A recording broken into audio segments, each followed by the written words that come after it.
여보, 여기서 뭐 하는 거야? 아직도 그날의 냄새가 기억난다. 공중화장실 특유의 싸늘한 소독약 냄새, 축축하게 배어있던 겨울 아침의 습기, 그리고 문이 벌컥 열리던 순간 들이쳤던 와이프 혜진의 떨린 숨. 그날 아침 나는 내 인생에서 가장 멍청한 선택을 하고 있었다. 그 선택은 단 10초 안에 나를 벼랑 끝으로 밀어버렸다. 그리고 그 벼랑 아래에서 나는 뒤늦게 무슨 짓을 한 건지 깨닫고 있었다. 그날은 우리 부부가 6년째 함께 다니던 부부 동반 등산회가 있는 날이었다.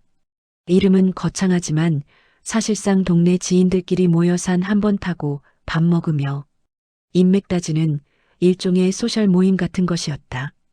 회원 수는 20명 남짓, 대부분 4060대 부부들. 그중 유독 분위기를 밝히며 주목받던 사람이 있었는데 바로 박소라였다. 남편과는 늘 따로 움직인다는 점에서 조용한 수군거림을 몰고 다니던 사람. 그날 새벽 등산 시작 30분 전 나는 산 입구 공중화장실에서 소라와 대화를 나누고 있었다. 솔직히 말하면 대화라기보단 서로의 호감에 기댄 어설픈 유혹이었다. 그러다 어리석게도 잠깐 사람들이 오지 않을 거라 생각하고, 그러니까 이성보다 충동이 앞서버린 그 짧은 순간에 몸을 기울인 것이었다. 정확히 그때였다. 문이 철컥하고 열렸다. 문틈 사이로 들어온 얼굴, 볼이 굳어 있고 입술은 하얗게 질린 상태. 혜진이었다. 나는 그 순간 온몸이 얼어붙었다. 심장이 제대로 뛰지 않아 숨이 턱 막혔다. 소라는 순식간에 뒤로 숨었지만 이미 늦은 상황이었다. 혜진의 표정은 단순한 분노가 아니었다.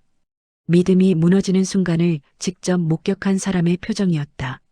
눈동자는 흔들렸고 어떤 말도 나오지 않는 듯 입술만 덜덜 떨렸다. 그 상태로 혜진이 내게 말하더라. 여기서 뭐 하는 거였지? 나는 아무 말도 못했다. 입술이 굳어 있었고 변명할 여지도 없었다. 그저 멍청하게 혜진아, 이게 같은 말만 반복했다. 하지만 희한하게도 그 순간 가장 크게 들린 건 내 목소리가 아니라 밖에서 들려오는 등산의 사람들의 웅성거림이었다. 누군가 이미 눈치를 챈 듯 저기 누구 들어간 거 아니야? 아까 박소라 씨 보이던데? 그런 말들이 들려왔다. 그 짧은 순간에 수십 가지 생각이 스쳐갔다. 설마 밖에서 볼까? 소문이라도 나면 어쩌지? 혜진은 이걸 어떻게 받아들일까? 그리고 그 순간 내가 들은 건 소라의 떨린 목소리였다. 나 먼저 나갈게 미안해. 그 말은 오히려 기름 같았다. 혜진의 시선이 빙그레 하지만 온기는 하나도 없는 미소로 바뀌었다. 그 웃음은 차갑고 빈틈없었다. 마치 그래, 여기가 끝이구나라고 말하는 표정. 그때 나는 몰랐다. 이 사건이 단순한 외도 현장 발각이 아니라 등산의 전체를 뒤흔들고 내 인생을 산산조각 낼 시작이라는 걸. 문이 닫히는 소리가 유독 크게 울렸다. 철컥. 그 소리는 아직도 내 귓가에 남아있다. 그날 이후 나는 계속해서 그 장면을 반복해서 떠올리며 스스로를 갉아먹었다. 그 찰나의 어리석은 행동이 내 삶 전체를 어떻게 뒤집을지 당시에 나는 상상조차 못하고 있었다. 그리고 곧 알게 될 것이었다. 그날의 목격자가 혜진만이 아니었다는 사실을. 공중화장실에서의 그 장면 이후 우리는 아무 말도 하지 못한 채 등산로 초입까지 걸어 나왔다. 아침 공기는 차가웠지만 그보다 훨씬 싸늘한 건 혜진의 기운이었다. 그녀는 아무 표정도 짓지 않았다. 그 무표정함이 오히려 더 무서웠다. 등산의 사람들은 이미 준비를 마치고 줄 맞춰 서 있었다. 우리가 뒤쪽에서 다가오자 몇몇이 고개를 돌렸다. 눈이 스친 사람들, 특히나 말이 많기로 유명한 오상필은 순간 표정이 굳더니 지나치게 가벼운 목소리로 말을 던졌다. 어이, 윤철 씨. 화장실에서 뭐 하느라 이렇게 늦게 왔어 그랬지? 말투는 농담 같았지만 눈빛은 아니었다. 내 눈을 정확히 겨누고 의미심장하게 웃었다.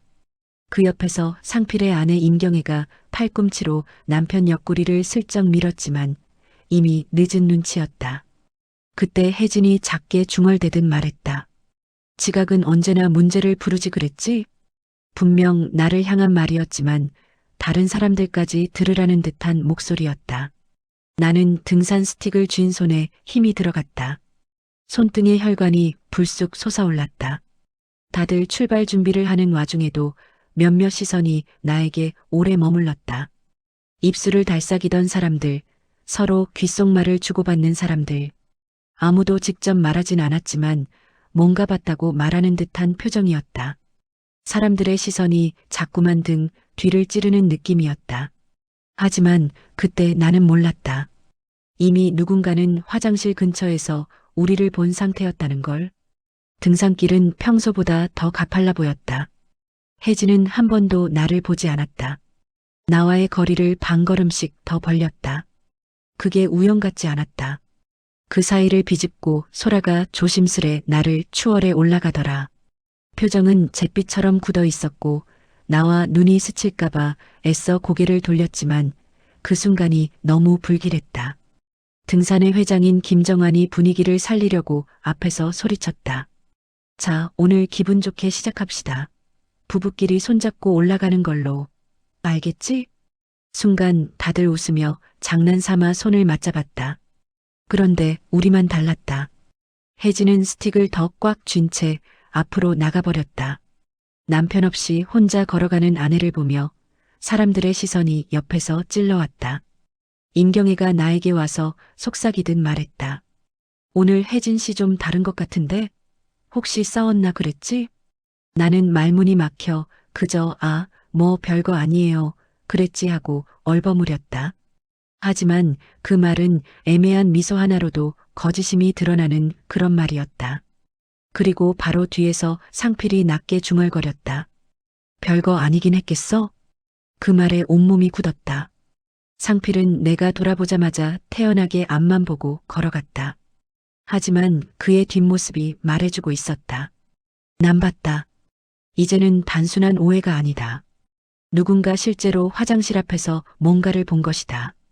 그리고 그 사실은 등산의 사람들 사이에서 이미 슬금슬금 새어나가고 있었다. 산 중턱에 도착했을 때쯤 혜진이 갑자기 멈춰섰다.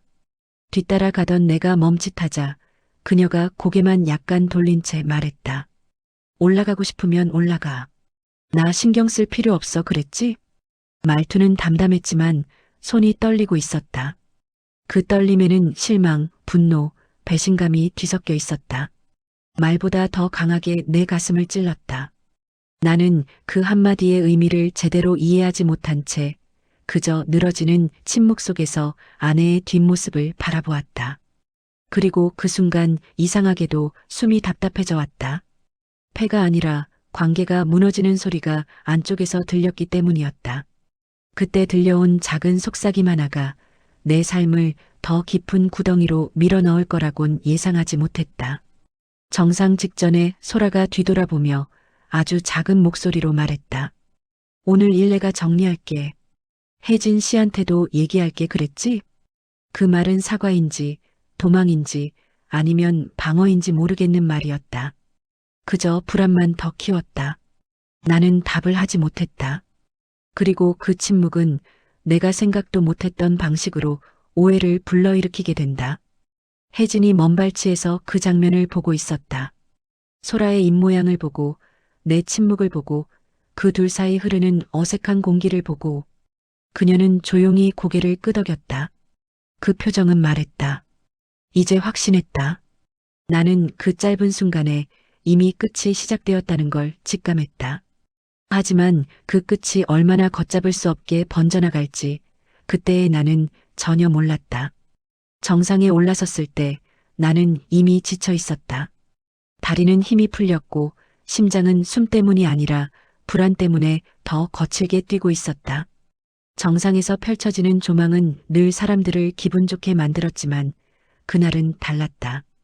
풍경은 그대로였지만 사람들의 시선만 달라져 있었다. 마치 누군가 이미 한마디를 흘렸다는 듯 여러 쌍의 눈이 은근히 나와 혜진 그리고 소라를 번갈아 훑고 있었다. 정상석 앞에서 단체 사진을 찍으려 줄을 서는데 상필이 일부러 큰 소리로 말했다. 아까 화장실 쪽에서 뭔 일 있었나 본데? 윤철 씨, 땀을 왜 그렇게 흘려 그랬지? 그 말은 단순한 농담이 아니었다. 말끝에 묻어나는 비릿한 웃음, 옆에서 경애가 말리듯 옷소매를 잡는 모습, 그리고 그 사이 틈새에서 벌써 몇몇 부부가 귓속말을 나누는 모습. 그 모든 게 이미 소문이 퍼지고 있음을 말해주고 있었다. 나는 괜히 웃으며 얼버무렸다. 아, 그냥 갑자기 배가 좀 그래서 그랬지. 하지만 그 대답은 모두에게 더 확신만 심어주는 말이었다. 억지스러운 웃음보다 조용히 있었던 것이 나았을 텐데, 그때의 나는 이미 중심을 잃어 흐트러져 있었다. 그리고 결정적으로 소라가 그때 모습을 드러냈다. 그녀는 일부러 아무 일 없다는 듯 환하게 웃으며 사진 찍는 무리 안으로 들어왔다. 하지만 그 자연스러운 척하는 표정이 오히려 모든 의심을 자극했다. 특히 혜진을 지나칠 때 잠깐 멈칫했다. 그 짧은 혼란스러운 눈빛 교환을 주변 사람들이 놓칠 리 없었다. 정한 회장이 분위기를 수습하려고 손뼉을 치며 말했다. 여러분, 오늘 단체 사진 한번 크게 웃으면서 찍어봅시다. 부부끼리는 좀 더 다정하게 붙고요. 그 말에 다들 웃으며 포즈를 잡았다. 그런데 혜진은 팔을 내 쪽으로 주지 않았다. 나는 조심스레 손을 뻗으려다가 그녀의 미세한 몸짓 하나에 멈춰야 했다. 그 미세한 몸짓, 피하는 듯한, 닿기 싫다는 듯한 그 동작. 그게 나를 완전히 무너지게 했다. 사진사가 셔터를 누를 때 상필이 내 귓가에 속삭였다. 야, 너희 집 오늘 조용하진 않겠다 그랬지? 그 말의 어조는 거의 확신에 가까웠다. 나는 말도 못했다. 혀가 바짝 말라 있었다. 그 순간 나는 알았다. 소문은 이미 산 위에 다 퍼진 뒤라는 걸. 하산길에서는 더 노골적으로 분위기가 갈렸다. 앞쪽엔 정한 회장을 중심으로 밝게 떠드는 사람들, 뒤쪽엔 서로 거리감을 유지한 채 조용히 걷는 사람들. 그리고 나는 그 사이 어딘가 어중간한 고립된 자리에 서 있었다. 혜진은 계속 앞에서 걸었고 나는 중간 거리에서 그녀의 뒷모습만 바라볼 뿐이었다. 그때 경혜가 살짝 다가와 조심스레 말을 붙였다. 윤철 씨 혹시 무슨 일 있는 거면 나중에 혜진 씨한테 잘 얘기해요. 그랬지? 저렇게 혼자 걸어가면 마음 많이 다친 거야. 그 말은 분명 배려였지만 동시에 이미 다 알고 있다고 말하는 듯한 느낌을 지울 수 없었다. 뒤에서 상필이 또 한마디 거들었다. 그러게 남자는 조심해야지. 산길에서 다 보이거든 그랬지? 나는 뒤돌아보지도 않았다. 그에게 말 한마디라도 섞으면 더 크게 퍼질 것이 뻔했다. 하지만 그 침묵조차 인정처럼 보일까 두려웠다. 그때 또 다른 문제가 터졌다. 소라의 남편인 최강우가 갑자기 등산길이 멈춰서더니 회장 쪽으로 다가갔다. 목소리는 낮았지만 긴장감이 뚝뚝 흘렀다. 정한 회장님, 잠깐만요. 오늘 내 아내하고 윤철 씨 이상하더군. 혹시 뭔 소리가 도는지 아십니까가 그랬지? 그 말은 바람처럼 퍼졌다. 순식간에 줄 전체가 정지했다. 모두가 돌아봤고 그 순간 나는 온몸이 굳어 움직일 수조차 없었다. 정한 회장은 당황한 얼굴로 손사래를 쳤다. 아니 강우 씨, 오해는 금물입니다.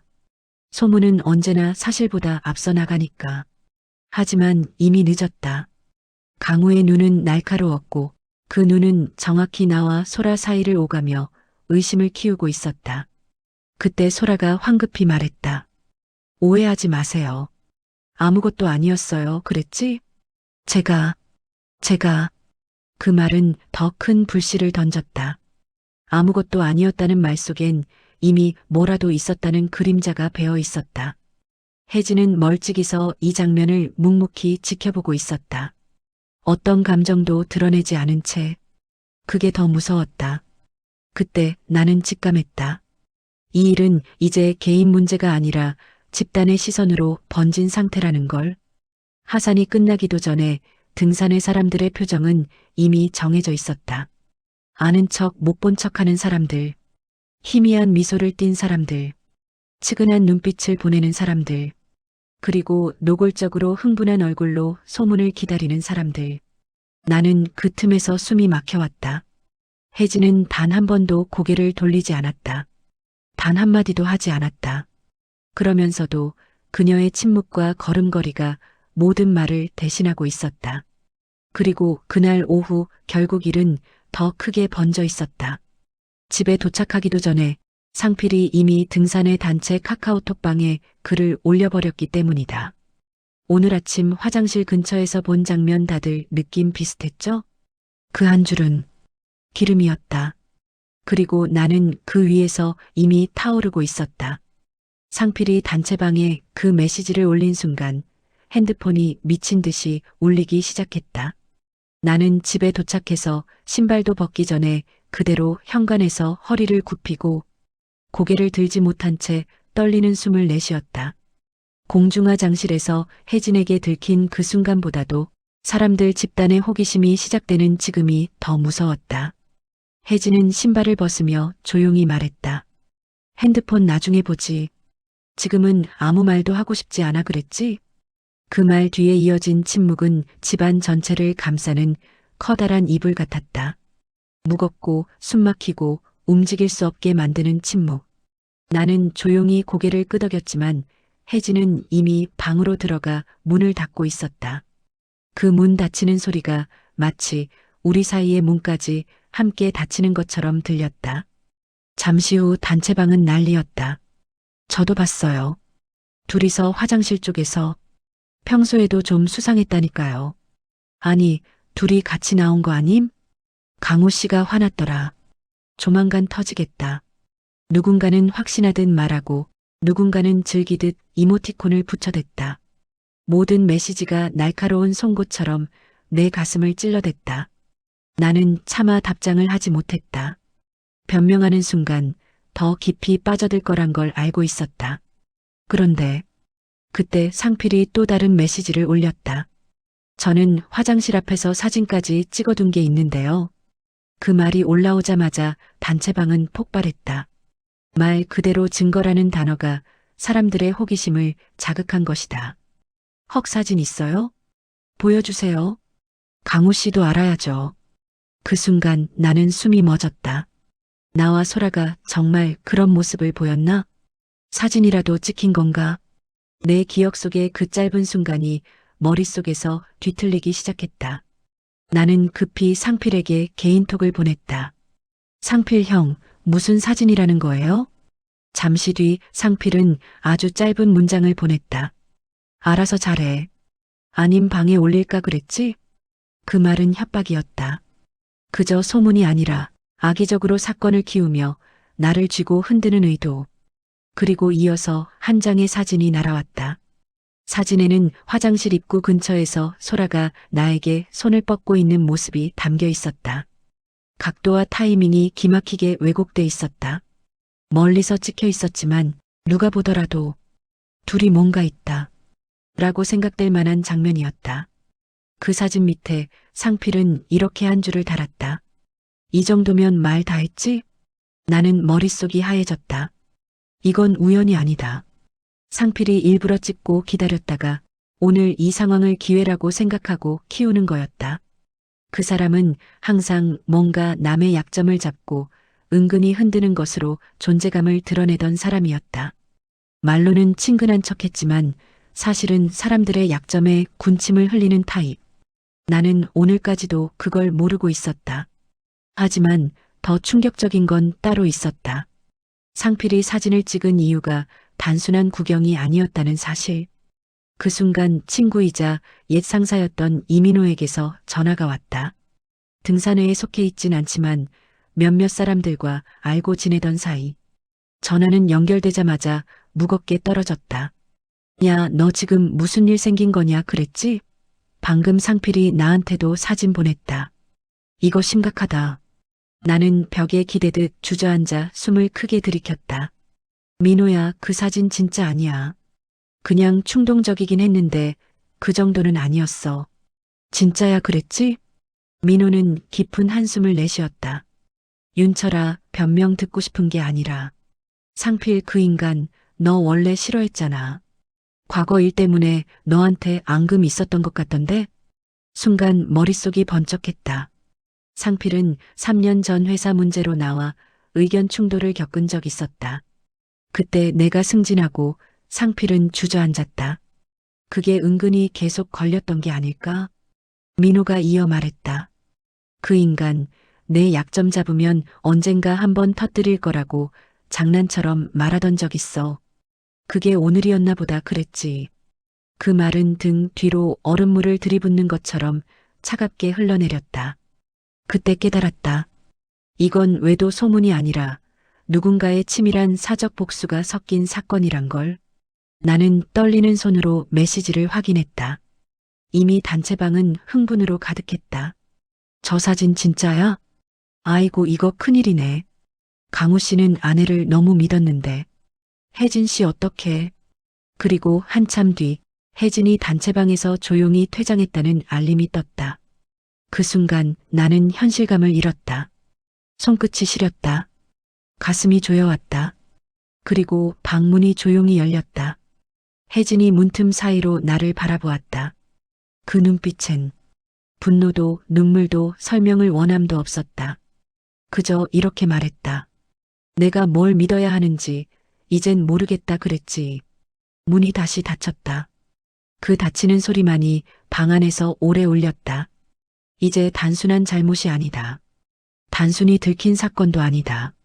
사람들의 시선, 조작된 사진, 확대되는 소문, 그리고 혜진의 무너진 신뢰. 모든 것이 한 방향으로 나를 밀어붙이고 있었다. 나는 그날 밤 내 삶이 처음으로 완전히 무너져가는 소리를 들었다. 그날 밤 집안은 이상할 만큼 조용했다. 벽에 걸린 시계 초침 소리까지 또렷이 들릴 정도로 나는 소파에 앉아 멍하니 천장을 바라보고 있었고 혜진은 방에서 나오지 않았다. 문틈 아래로 새어나오는 불빛만이 아직 집을 나간 건 아니다. 라는 사실을 알려줄 뿐이었다. 하지만 그 불빛이 오히려 더 아팠다. 아예 나가버린다면 깨끗했을 텐데 집 안에 있으면서도 나와 단절된 채 따로 존재하는 그 침묵이 가슴을 꾸역꾸역 짓눌렀다. 핸드폰 알림은 계속 울렸다. 처음엔 무서워서 못 받고 나중엔 너무 많아서 볼 수가 없었다. 그저 딱 한 번 용기를 내서 단체방을 열었다. 그곳엔 이미 사실처럼 굳어진 허위들이 춤추고 있었다. 두 사람이 화장실에서 같이 들어간 거 맞다더라.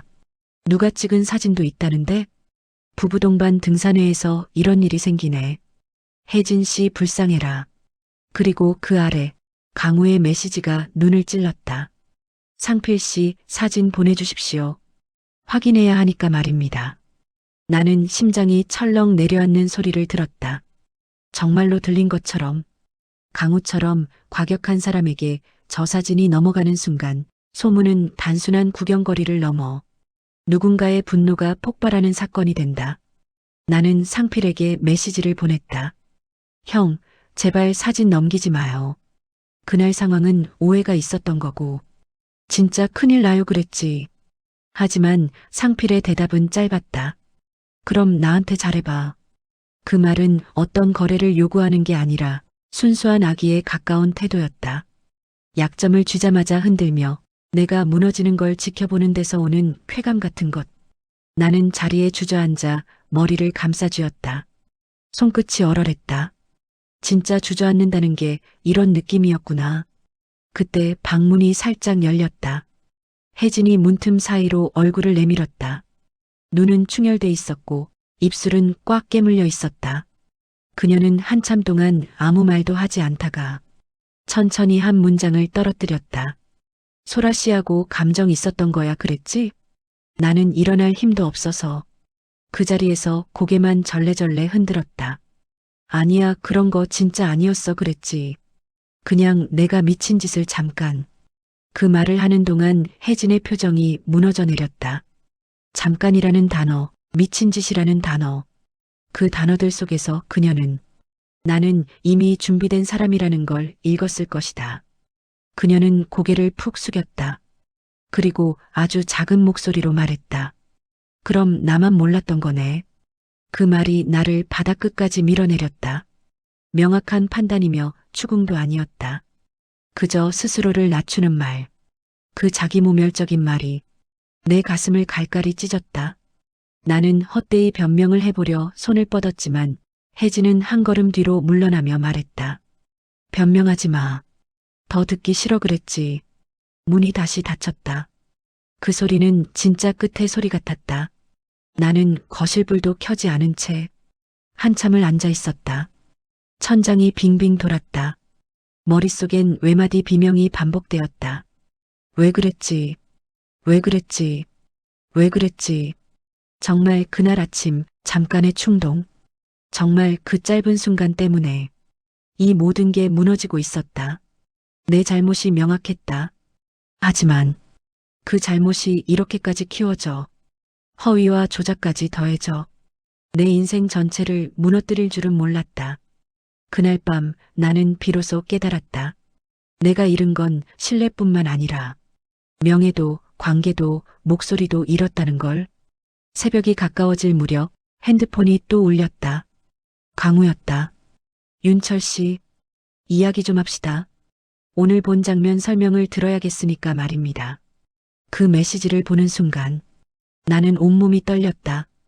그의 아내 소라, 나와 함께 있던 그 상황, 그리고 상필이 강우에게 사진을 보낸 직후의 이 메시지. 강우가 어떤 성격인지 나는 잘 알고 있었다. 겉으론 점잖지만 가정 문제에선 절대로 물러서는 타입이 아니다. 술이 조금만 들어가면 감정이 격해지는 사람.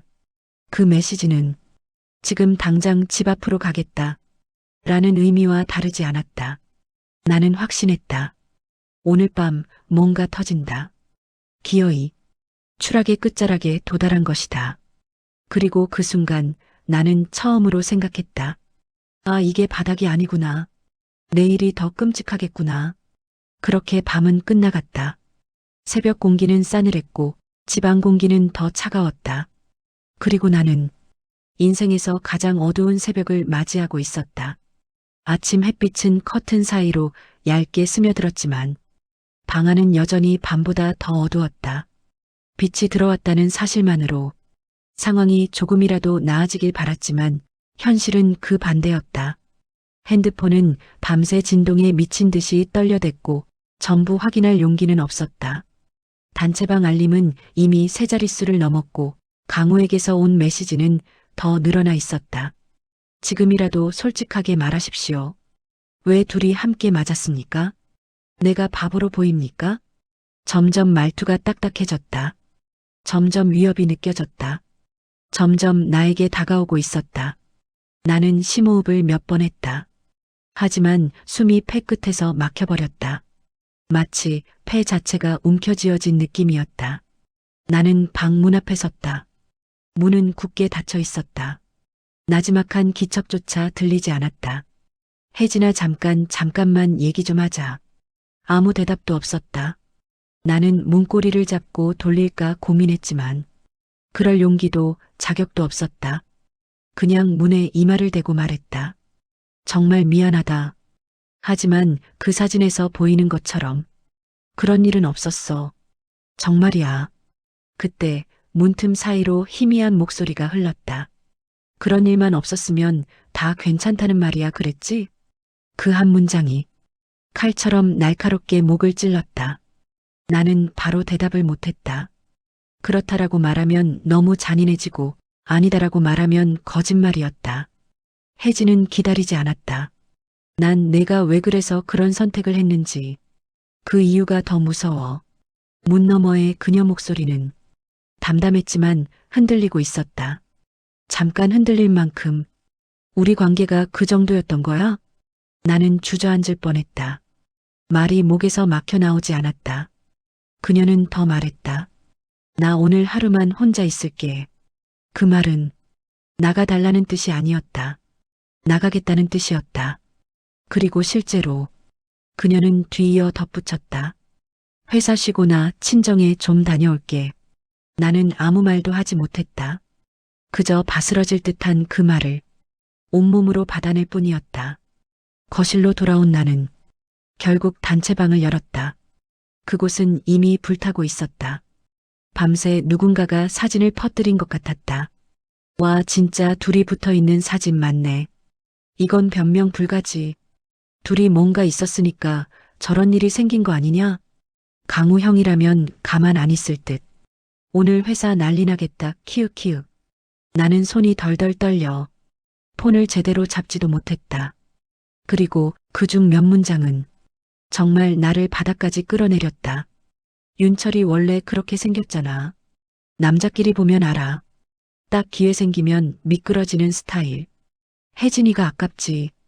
여자 혼자 저렇게 고생해서 살림 꾸렸는데 그 메시지를 본 순간 어떤 이미지가 사람들 머릿속에 완전히 굳어버린 걸 깨달았다.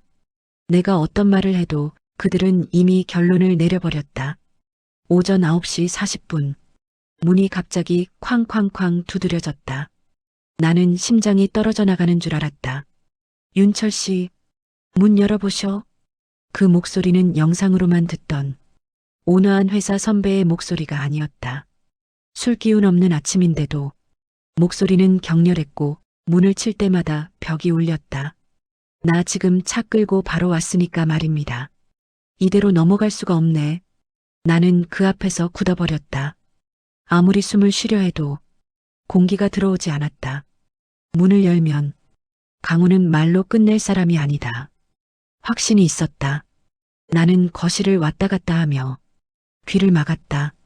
그러나 문 두드리는 소리는 막을 수가 없었다. 문 열어라.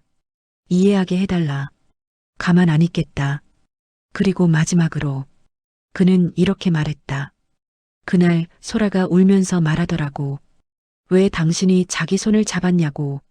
그 말은 나를 옅은 희망조차 없이 철저히 무너뜨렸다.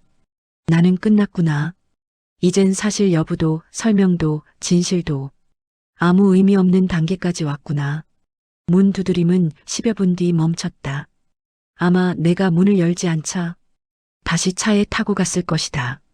하지만 나는 그 10분이 10년보다 길게 느껴졌다. 몸은 땀으로 흠뻑 젖었고 무릎은 힘을 잃어 덜덜 떨렸다. 나는 바닥에 주저앉았다. 정말로 바닥이라는 단어가 이렇게 정확할 수 있을까 싶을 정도로. 그리고 그 순간 폰이 다시 울렸다. 소라의 전화였다. 나는 숨을 멈췄다.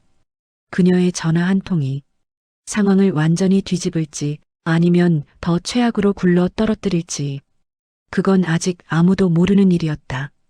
소라에게서 온 전화는 핸드폰 화면 위에서 작게 반짝였지만 그 존재감은 방 안 모든 공기를 잠식할 만큼 무거웠다.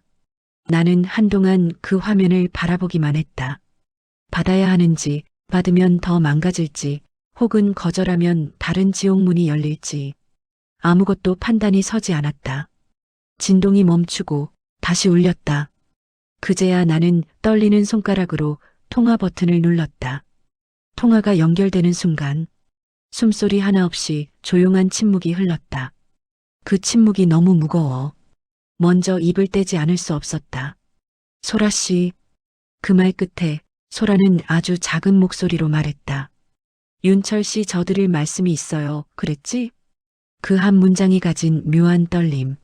잘못을 숨기는 사람의 떨림 같기도 했고 무언가 깨달음을 얻은 사람의 떨림 같기도 했다.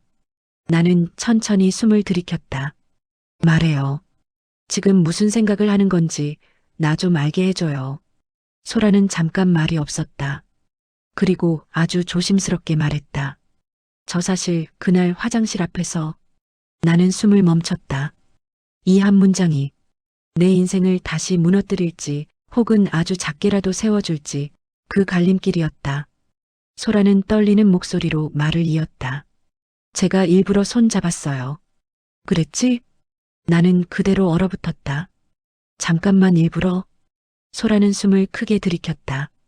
제가 그날 술 기분도 좀 올라 있었고 같이 얘기 나누다 보니까 그냥 헛된 착각을 했던 것 같아요. 나는 멍해졌다. 뇌가 따라오질 못했다. 그럼 그때 내가 잡은 게 아니라 제가 먼저 잡았어요. 진짜예요. 윤철 씨는 바로 손 빼려고 했고 그걸 제가 계속 잡았어요. 손에 힘이 풀려 핸드폰이 떨어질 뻔했다. 소라는 이어서 말했다. 근데 강우 오빠가 그걸 본 줄은 몰랐어요. 제가 잡은 거라고 말하면 오빠가 날 어떻게 볼지. 침묵. 숨소리조차 없는 진득한 침묵이 흘렀다. 그리고 갑자기 소라의 목소리가 갈라졌다. 근데 더는 못 견디겠어요. 어제 밤부터 계속 양심에 찔렸어요. 혜진 언니 표정 보니까 제가 너무 나쁜 짓 했다는 생각밖에 안 들고 나는 한참 동안 말이 나오지 않았다. 혀가 굳은 것처럼 아무 말도 나오지 않았다. 하지만 그때 나는 몰랐다. 소라의 말이 내게 작은 구명줄이 될지 아니면 더 깊은 늪으로 끌어들이는 올가미가 될지. 전화를 끊고 난 거실은 이상할 만큼 고요했다. 혜진이 친정으로 떠난 뒤 남은 차가운 공기만이 방 안에 떠돌았다. 나는 소파에 앉아 방금 들은 말을 되뇌었다. 내가 억울하긴 했던 건가? 갑자기 터져나오는 안도감과 여전히 뒤섞인 절망감이 묘하게 충돌해 가슴이 뜨겁게 욱신거렸다. 그러나 곧 머리가 차갑게 식기 시작했다. 그래, 소라가 그렇게 말해줬다고 해도 문제는 여전히 산더미였다. 사람들이 믿어줄까? 강우가 들어줄까? 혜진은 다시 내 말을 들어줄까? 가장 중요한 건 아직 혜진에게 아무것도 말하지 못했다는 사실이었다. 나는 혜진에게 조심스럽게 메시지를 보냈다. 할 말 있어. 소라가 방금 전화해서 얘기했어. 그날 있었던 일 자세히 말해줄게. 메시지는 읽히지 않았다. 그저 회색 체크 2개만 무표정하게 떠 있었다. 나는 답장을 기다리다. 결국 현관문 쪽으로 무겁게 걸어갔다. 신발을 신으려다 멈칫했다. 지금 가는 게 맞나? 혜진이 혼자 있고 싶다고 했는데 갑자기 찾아가면 더 상처가 될 수도 있었다. 결국 신발을 벗어두고 거실에 주저앉았다. 그렇게 1시간쯤 지났을 때 폰이 진동했다. 혜진이었다. 잠시만 생각할 시간을 줄래? 나중에 얘기하자. 딱 그 한 문장이었지만 내 심장은 2번 크게 뛰었다. 이건 아예 거절한 것도 언제든 돌아오라는 뜻도 아니었다. 그냥 아주 작은 틈, 희망이라 하기도 모호한 틈. 하지만 나에게는 처음으로 조금 숨을 쉬게 해주는 틈이었다.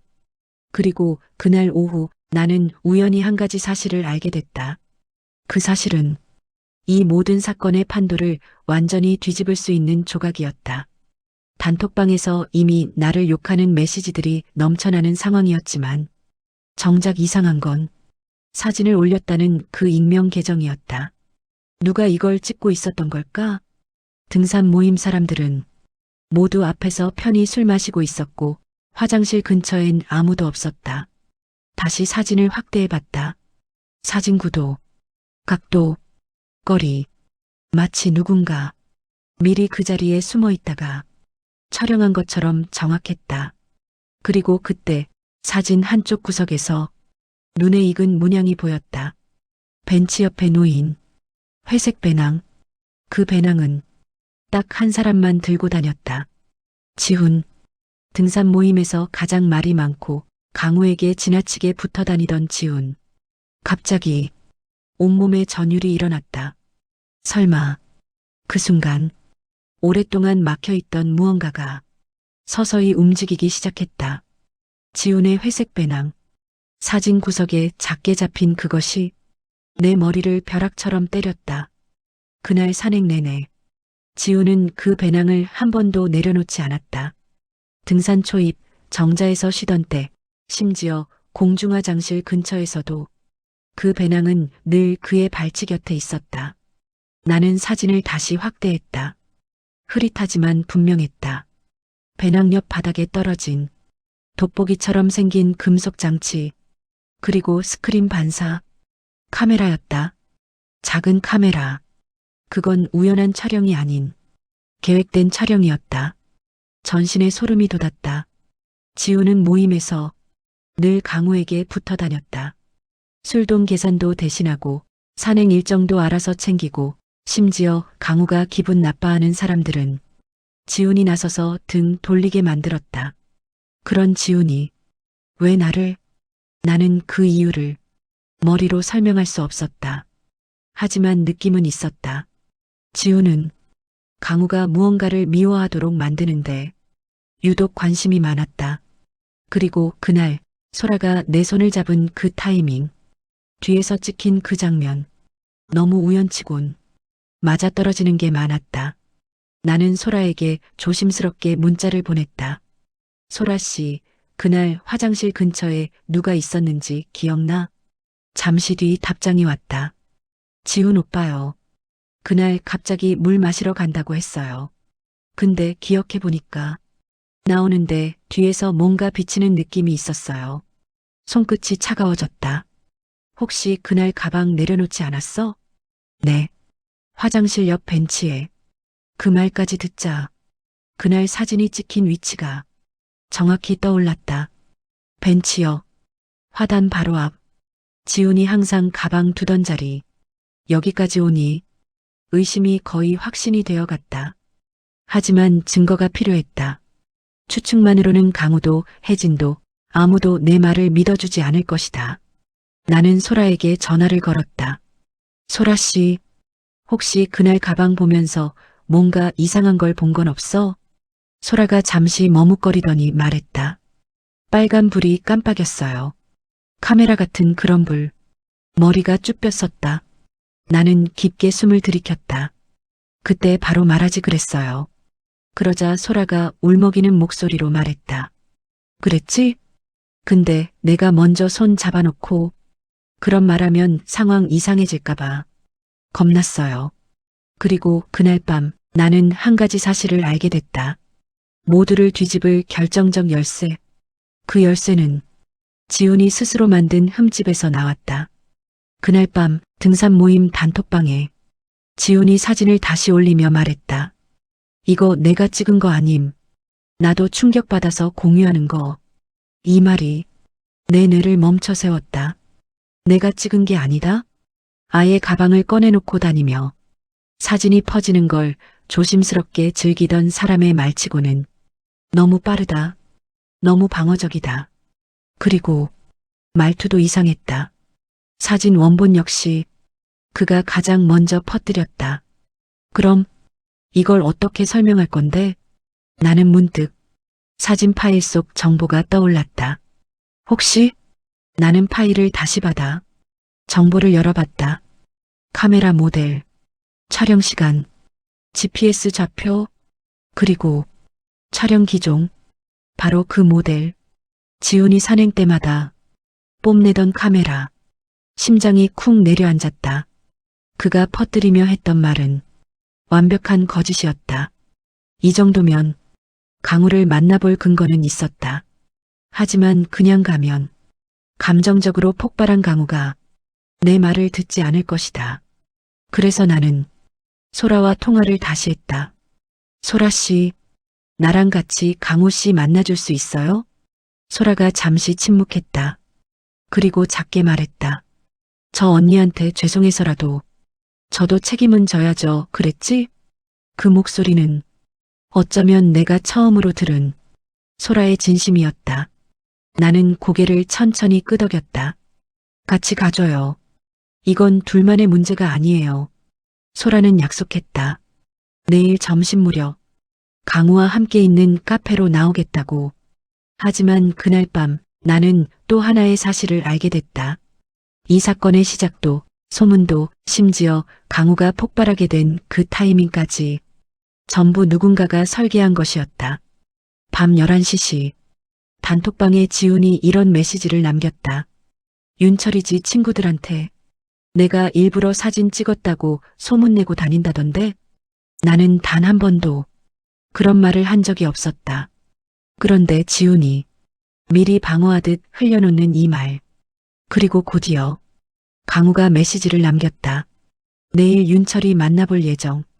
확실히 할 거니까 다들 신경 끄쇼. 그 말투는 분노를 억누르는 듯 했지만 이미 선을 넘어 있었다. 지훈은 마지막으로 한마디를 붙였다. 형님, 혹시 필요한 거 있음 제가 도울게요. 그 문장을 보는 순간 이상한 전율이 등골을 타고 흘렀다. 도운다고? 무엇을? 누구를 상대로? 그가 원하는 건 내 몰락이었다. 나는 침대에 누웠지만 눈을 감을 수 없었다. 머릿속에서 지훈의 배낭, 카메라, 사진의 각도, 수많은 퍼즐 조각이 이어졌다. 그러다 갑자기 한 생각이 떠올랐다. 그날 화장실 근처 CCTV, 공중화장실 앞은 산악회에서 관리하는 구역.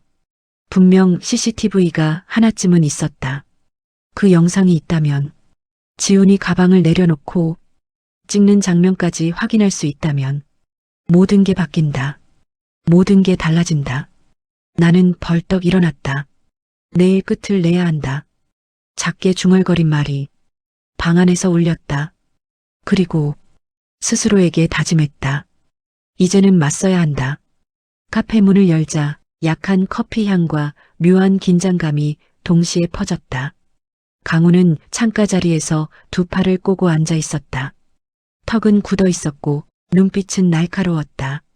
그리고 그의 옆자리에는 소라가 고개를 잔뜩 숙인 채 앉아 있었다. 나는 천천히 다가갔다. 왔습니다. 강우는 나를 위아래로 훑어본 뒤 무표정하게 말했다. 말해보쇼. 왜 그런 일이 생긴 건지 내가 들어봐야 하지 않겠소. 그랬지? 그 말투엔 여전히 분노가 잔뜩 묻어 있었다. 하지만 적어도 자리를 떠나지 않고 있다는 것, 그것만으로도 대화할 최소한의 공간은 있었다. 나는 의자에 앉기 전에 카페 문 쪽을 흘끔 봤다. 아까부터 스마트폰을 만지며 눈치를 보는 사람이 하나 있었다. 지훈이었다. 그는 일부러 멀찍이 떨어져 앉아 우리를 엿보듯 지켜보고 있었다. 나는 그를 보며 속으로 천천히 마음을 다잡았다. 오늘 끝내자. 나는 일부러 나 대신 소라를 먼저 바라봤다. 강우는 그 시선을 이해하지 못한 듯 눈썹을 찌푸렸다. 왜 소라한테 보는 거요? 당신이 소라 손잡은 거잖소? 소라는 몸을 잔뜩 움츠렸다. 그러다 어렵게 입을 열었다. 오빠, 그거 윤철 씨가 잡은 게 아니야. 강우는 꿈쩍도 하지 않았다. 그저 눈이 아주 천천히 그러나 깊게 가라앉을 뿐이었다. 소라는 울먹이며 말을 이었다. 내가 먼저 잡았어. 내가 착각해서 먼저 손 잡았어. 그랬지. 강우의 손등이 순간 움찔했다. 턱이 굳고 입이 닫혔다. 그러나 그 표정은 아직 믿지 못한다는 표정이었다. 그렇다고 해서 그 상황이 설명되나? 사진엔 둘이 아주 다정하게. 나는 그때 조용히 말했다. 사진 이야기 나오기 전에 하나 묻겠습니다. 강우가 나를 노려봤다. 나는 휴대폰을 켰다. 그리고 아주 천천히 말했다. 사진, 지훈 씨가 찍은 거 맞죠? 지훈이 먼 자리에서 갑자기 어깨를 움찔했다. 그러더니 자리에서 일어나 카페 밖으로 나가려는 듯 움직였다. 나는 바로 말했다. 못 가. 지훈 씨 여기 와요. 그제야 강우도 고개를 돌려 지훈을 봤다. 지훈은 억지 웃음을 지으며 말했다. 아니 형님, 내가 왜 거기 앉아. 지훈 씨 와. 내 목소리는 단단했다. 지훈은 결국 한숨을 쉬며 우리 테이블로 다가왔다. 강우가 물었다. 왜? 당신이 왜 여기에? 지훈은 황급히 강우에게 다가가며 말했다. 형님, 저 진짜 아니에요. 저 사진 퍼뜨리기만 한 거지 제가 찍은 건. 나는 바로 휴대폰을 내밀었다. 강우가 화면을 받아 들여다봤다. 촬영 기종, 촬영 날짜, GPS 좌표, 그리고 카메라 모델. 강우는 천천히 고개를 들고 지훈을 바라봤다. 지훈은 식은땀을 흘리며 웃었다. 아, 그게 저는 그거 그냥 인터넷에 올라온 초고화질 원본 사진이냐? 내 목소리는 비수처럼 날카로웠다. 지훈은 말을 잇지 못했다. 입술만 덜덜 떨릴 뿐이었다. 진짜는 이제부터였다. 사진이 문제의 전부가 아니라는 걸 누군가 반드시 알아야 했다. 나는 두 번째 파일을 열었다. 공중화 장실 앞 CCTV 영상.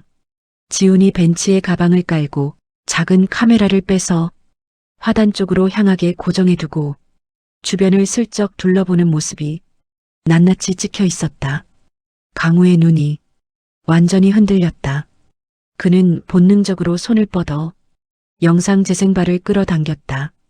그 다음 장면엔 소라가 먼저 내 손을 잡는 장면이 멀리에서 희미하게 포착돼 있었다. 지훈의 얼굴색이 흑빛으로 변했다. 그리고 강우가 터질 듯한 목소리로 말했다. 지훈아, 너 뭐 한 거냐 그랬지? 지훈은 결국 허둥지둥 말하기 시작했다. 형님, 오해입니다. 저는 그냥 형님 생각해서, 나 생각해서? 강우는 자리에서 천천히 일어섰다. 성큼성큼 지훈에게 다가갔다. 나 생각해서 가짜 사진 만들었다는 얘기야? 그게 아니라 형님. 소라가 요즘. 그는 더듬거리며 말을 이어가려 했다. 그러나 강우의 손이 턱 밑으로 확 들어갔다. 입 닥쳐. 카페 안이 얼어붙었다. 지훈의 얼굴은 겁에 질려 눈동자가 떨렸다. 나는 마지막으로 말했다. 지훈 씨, 당신이 왜 이런 짓을 했는지 나는 대강 알고 있어요. 지훈이 내게 시선을 돌렸다. 숨을 삼키는 소리가 뚜렷하게 들렸다. 강우 씨에게 인정받고 싶었죠. 늘 뒤에서 따라다녔고 강우 씨가 기분 나쁜 사람 있으면 당신이 먼저 나서서 갈라놓았고. 지훈 얼굴이 점점 일그러졌다. 이번에도 소라 씨를 둔 불안감 때문에 강우 씨를 더 자극하려고 했던 거죠. 강우의 이마가 떨렸다. 너 그랬지? 지훈은 우는 것인지 웃는 것인지 모를 괴한 표정을 짓고 말했다. 형님이 나만 믿고 따라오라고 했잖아요. 강우의 주먹이 부르르 떨렸다. 그 순간 모든 조각이 맞춰졌다. 그리고 진짜 폭로는 지금부터였다. 나는 마지막으로 핵심만 말했다. 강우 씨, 당신이 본 장면은 우연이 아니었습니다. 지훈 씨가 세팅해둔 카메라에 소라 씨가 먼저 손잡은 순간 우연히 찍힌 거였어요. 강우는 소라를 바라봤다. 소라는 눈물만 흐르며 고개를 끄덕였다. 미안해 오빠. 내가 잘못했어. 그랬지. 강우는 입을 꽉 깨물었다. 그리고 천천히 고개를 숙였다. 내가 너무 성급했구나. 그는 숨을 깊게 들이마시고 내 쪽으로 돌아왔다. 윤철 씨, 내가 미안하오. 그 목소리는 날서린 분노가 모두 빠져나간 쓸쓸한 목소리였다. 갑자기 내 눈가도 뜨겁게 젖었다. 저도 말이 부족했습니다. 그러자 강우는 마침내 고개를 들고 지훈을 바라봤다. 지훈은 그 자리에서 이미 다리가 풀린 듯 주저앉아 있었다. 카페 주인이 다가와 조심스레 물었다. 저기 싸움 나면 안 되는데요. 강우는 고개를 저었다. 그 다음 말은 칼로 긁은 듯 찰졌고 절제된 분노가 담겨 있었다. 넌 앞으로 우리 모임에 발도 들이지 마라 그랬지? 지훈은 아무 말도 하지 못했다. 그저 바닥만 바라보고 있었다. 강우는 이어서 말했다. 그리고 경찰 조사받을 준비나 해라. 그 순간 지훈의 얼굴이 죽은 얼굴처럼 창백해졌다. 카페 안 공기는 긴 혀처럼 늘어진 침묵에 잠겼다. 나는 그 침묵 속에서 비로소 내 이름을 다시 찾은 듯했다. 카페를 나오자 늦은 오후의 공기가 마치 오래 씌워진 답답한 천을 한꺼번에 걷어내는 것처럼 가벼워졌다. 강우는 문 앞에서 발을 멈췄다.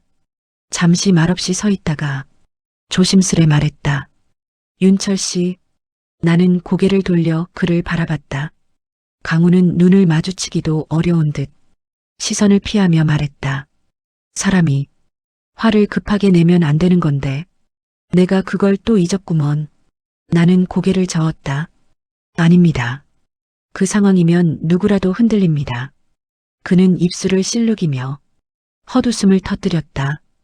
그래도 당신한테 그리 막말하고 또 의심까지 해버렸으니. 그러다 한참 뜸을 들인 뒤 마침내 고개 숙여 말했다. 정말 미안하오. 그 말은 의외로 가벼운 사과가 아니었다. 싸움 잘하는 사람의, 평소 큰 소리 치는 사람의 자존심 내려놓은 진짜 사과. 나는 그걸 안다. 그래서 가볍게 어깨를 잡고 말했다. 이제 됐습니다. 그때 소라가 조심스레 다가왔다. 눈가가 여전히 붉게 젖어 있었다. 윤철 씨, 정말 죄송해요. 나는 그녀를 향해 고개를 천천히 저었다. 소라 씨 잘못 아닙니다. 손잡은 거야. 사람 사는 일에 실수도 있고 착각도 있는 거죠. 소라는 손끝을 움츠리며 말했다. 그래도 오빠한테 솔직히 말했어야 했는데. 강우가 그녀의 어깨를 감싸며 말했다. 이제 다 됐어. 앞으론 나부터 천천히 듣고 천천히 판단할 거요. 강우의 목소리는 이상하리만큼 잔잔하고 따뜻했다. 지훈을 향해 불타오르던 분노 대신 이제는 누군가를 품으려는 마음이 담겨 있었다. 나는 그걸 보고 옅게 미소 지었다. 이 사람 변했구나. 지훈은 카페 안에 남아 경찰에 신고된 사실에 완전히 멘탈이 무너져 있었다. 밖에서 보니 경찰차가 이미 골목으로 들어오고 있었다. 지훈은 전화를 붙잡고 누군가에게 울먹이며 말했다. 진짜로 신고했어. 형님이 진짜로. 그러나 그 울부짖음은 더 이상 우리에게 닿지 않았다. 강우는 딱 잘라 말했다. 저런 인간은 한번 눈밖에 나면 끝이요. 나는 오늘 그걸 깨달았소. 그리고 고개를 저으며 덧붙였다. 윤철 씨처럼 반응 느리고 차분한 사람이 오히려 100배는 낫소. 그 말이 묘하게 가슴 안으로 깊게 들어왔다. 우리는 근처 공원 벤치에 앉았다. 사건의 끝을 마무리하는 간단한 대화를 위해서였다. 강우가 물었다. 지훈이 원래 저랬을까? 나는 고개를 끄덕였다. 예전부터 경계심을 얘기하려 했습니다. 강우 씨 주변에서 말없이 분위기 주도하려는 느낌이 있었어요. 강우는 뒤늦게 정답을 확인한 듯한 표정으로 말했다. 맞아. 맨날 나한테 맞장구 치고 누가 나한테 대드는 거 있으면 더 크게 떠들고. 소라는 작게 말했다. 오빠가 그렇게 하면 좋아하니까. 지훈 씨가 더 자극한 것 같아. 강우는 깊은 한숨을 내쉬었다. 그게 내가 만든 괴물이었구먼. 나는 말했다. 그래도 오늘 바로 잡았잖아요. 강우는 그 말에 머리를 극적이며 웃었다. 그래요. 혹시 마음에 담아뒀던 거 있으면 말해봅시다. 나는 미묘하게 웃었다. 한 가지만. 둘이 동시에 나를 바라봤다. 나는 장난스럽게 말했다. 저 그날 정말로 손잡을 마음 없었습니다. 소라가 얼굴을 새빨갛게 만들며 말했다. 아, 윤철 씨, 그걸 꼭 지금. 강우는 갑자기 크게 웃었다. 하하, 그러지 말라고 내가 손을 먼저 잡았나? 그런 일 있으면 미리 얘기하쇼. 우리는 그제야 진짜로 웃었다. 경찰 조사 결과는 명확했다. 불법 촬영, 사생활 침해, 명예훼손, 허위사실 유포. 지훈은 모든 혐의로 조사받게 되었고 우리는 피해자 진술을 제출했다. 며칠 뒤 경찰서에서 연락이 왔다. 가해자 측에서 합의 요청이 들어왔습니다. 강우는 내게 말했다. 받을 거요? 나는 고개를 저었다. 저는 안 받겠습니다. 강우도 미소 지으며 말했다. 나도.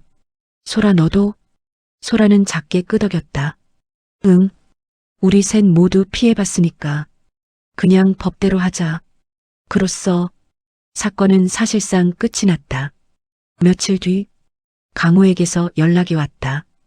윤철 씨, 우리 셋이서 밥 한 끼 합시다. 내가 쏩니다. 나는 웃으며 답장을 보냈다. 좋습니다. 고깃집 예약해두세요. 소라는 메시지 끝에 귀엽게 덧붙였다. 그날은 내가 오빠 손 꼭 잡을 거니까 오해하지 마요. 나도 장난을 쳤다.